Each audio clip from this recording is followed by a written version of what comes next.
सर्वांनी त्यांना पाठिंबा दिलेला आहे या आंदोलनाला? पाठिंबा तर आहेत, परंतु या ठिकाणी 2018 मध्ये रेल्वे अतिक्रमण झोपडपट्टीचं अतिक्रमण काढलं होतं. 2018 पासून सतत या आंदोलनाचा पाठपुरावा आणि या प्रशासनाला वेळोवेळी नगरपालिका प्रशासनाला वेळोवेळी पत्रकं देऊन त्यांना निवेदनं देऊन अनेक निवेदने दिलेले आहे. सर्व संघटना सर्व पक्ष यांनी वारंवार याचा पाठपुरावा केलेला आहे, परंतु अद्याप त्या ठिकाणी हा मार्ग निकाली काढला गेला नाही.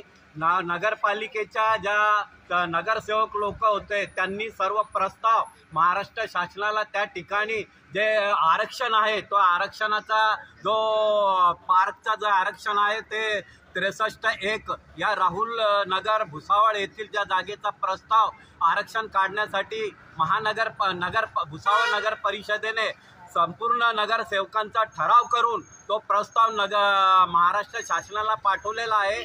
तो प्रस्ताव त्या ठिकाणी महाराष्ट्राचे जे अस्तिक कुमार होते आणि भदाने मॅडम होते त्यांच्या टेबलवर आजही तो प्रस्ताव पडलेला आहे, परंतु या ठिकाणी शासनाची कोणत्याही प्रकारची त्याची दखल घेतली गेली नाही.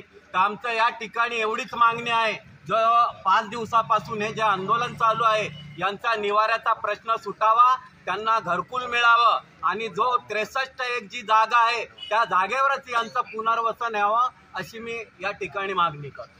गेल्या 5 दिवसांपासून वंचित बहुजन आघाडीने अतिक्रमण धारकांसाठी जो एल्गार पुकारलेला आहे त्या एल्गारामध्ये इथल्या सर्व झोपडपट्टी धारक इथे सहभागी झालेले आहेत. त्यासोबत सर्व समाजातून सर्व राजकीय पक्षातून जो पाठिंबा मिळत आहे ते बघता आजही प्रशासनाला त्याची जाग येत नाहीये. त्यामुळे आम्ही या येथे नगरपालिका प्रशासनाचा सर्व अगोदर धिक्कार करतो आणि आमदार खासदारांचा पण धिक्कार करतो.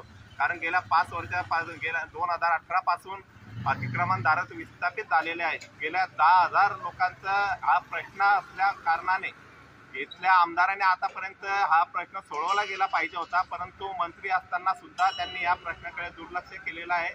तरी आम्ही प्रथमतः ही मागणी करतो की 63/1 मध्ये जे पार्कचं आरक्षण आहे ते मंत्री महोदयांनी तात्काळ ते काढण्यासाठी प्रयत्न करावे आणि या विस्थापितांना लवकरात लवकर आपले हक्काचे घरं मिळवून द्यावे अशी आम्ही त्यांना मागणी करतो.